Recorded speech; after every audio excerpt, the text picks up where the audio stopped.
kindergartners have enough energy. The days seem long, and some of us had to be picked up at lunchtime because we could not make it through the day. Over the years, there were field trips, middle school dances, field day, sports events, Wednesday mass, and how about the recorder concert? I'm sure one of our parents' favorites. There were the classes we loved, classes we tolerated, and a few that we couldn't wait until they were over. We each had our favorite teachers, and then those that challenged us a bit. Like the middle school teacher who gave you your 10th strike and sent you to detention. Not me, of course. We each have our favorite memories and our most embarrassing moments that we will forever remember. What about friends? When we started here, some of us didn't know anyone.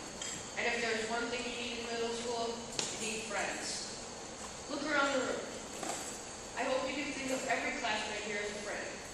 Maybe they played Legos with you in kindergarten, the one who helped you with a paper when you were struggling, maybe the one who sat by you in the lunchroom when you were all alone, a friend that maybe walked you to the nurse's office when you needed help, maybe the one who covered for you when you procrastinated too long on that group project. Not me again. I heard my parents discussing the importance of Catholic grade school once, and they said, most of our parenting is done by the time 8th grade is over and the kids are done at Commencement. Your character, values, and type of person you are have been formed over the last 9 years. I'm sure they didn't mean they weren't going to stop grounding me or lecturing me, but I think they were saying that we have been really lucky to be a part of this Catholic community. We've had many teachers, administrators, and yes, nurses who have looked out for us and have helped us grow and learn about choices and consequences. Although much of our character has been formed over the last 9 years, it is now up to us to live our lives in the way we have been taught. We have been fortunate enough to have several groups of people that have helped influence who we've become. I'm going to ask the parents to stand up.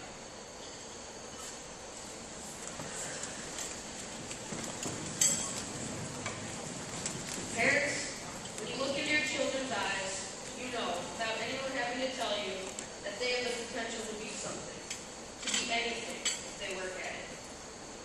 But parents, without you, none of us would be anywhere. Without you, we wouldn't have this great education, we wouldn't have this opportunity, and we definitely wouldn't have the love and support that we need. So I want the students to take a moment to say thank you to your parents, because without them, who knows where we'd be. Thank you, parents, from the bottom of our hearts. You may be seated. Now will the teachers please stand up.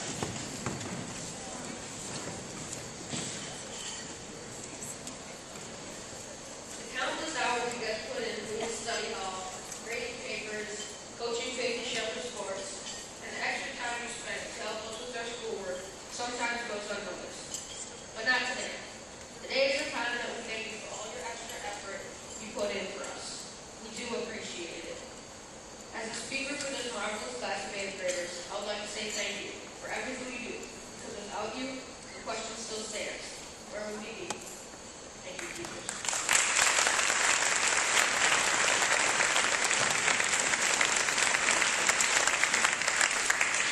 When you go and see a play, do you take the time to appreciate the people pulling up the curtains and fixing the microphones?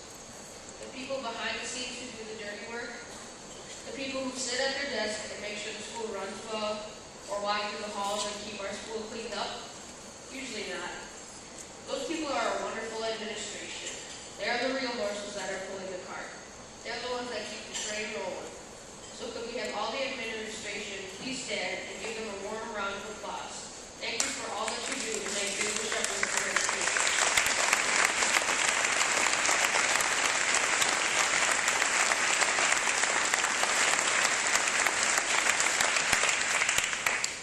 Success. It is something that everyone wants, but no one knows exactly what it is. Some people believe it to be how many friends they have, how nice their car is, or what kind of cell phone you have. I believe it is something different. I believe that success is determined by what a person does with the gifts and opportunities with which they are blessed. Our times at Faith and Shepherd have given us many gifts and opportunities. Faithful Shepherd is like a good baseball team. There's no one star player, but there is a ton of players who, when they work together, can't be stopped. A group of individuals that each contribute uniquely to the group. When one of them makes an error, the other one picks them up and puts them back on the right track. That's us. That's Faithful Shepherd Catholic School. Students working together, always having each other's back, and always looking out for one another. Unfortunately, every good team and season has to come to an end. But that doesn't mean the legacy of the franchise ends. We hope we are leaving Faithful Shepherd in a better place than it was when we started here 9 years ago. We have learned many things at Faithful Shepherd that have prepared us for high school, and we will have many new experiences as well. Football games, theater productions, pep rallies, and more friends to meet. We will also get a closer look into the future and the endless opportunities that are available to us. It brings tears to my eyes when I think that I have to leave some of these people next year. But I know that each and every person will succeed in high school and stay out of trouble. Because the one thing that brings us all together is that we all come from the same place. We have the same foundation, and that is what makes us all so strong. And remember, we're not saying goodbye, but only saying see you later. One of my favorite movies is Miracle, the story about the 1980 U.S. Olympic hockey team that won the gold medal. That team had players coming from many different states, and at first many of them did not get along.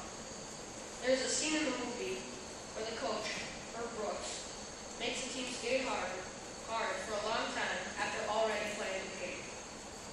During that, he would ask them, who do you play for?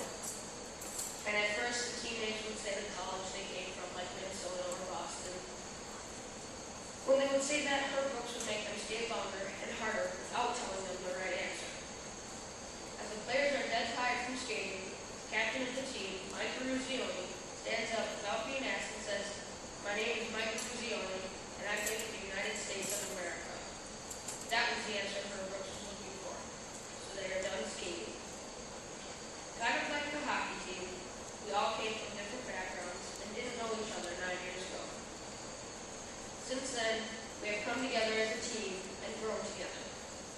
So during the next 4 years, when you begin wearing colors of the high school you will attend, always remember the very first uniform that you wore. Always remember your very first team and who you played for. Always remember your team at Faithful Shepherd Catholic School. Thank you for the opportunity to speak today. Congratulations to the graduating class of 2011. You rock.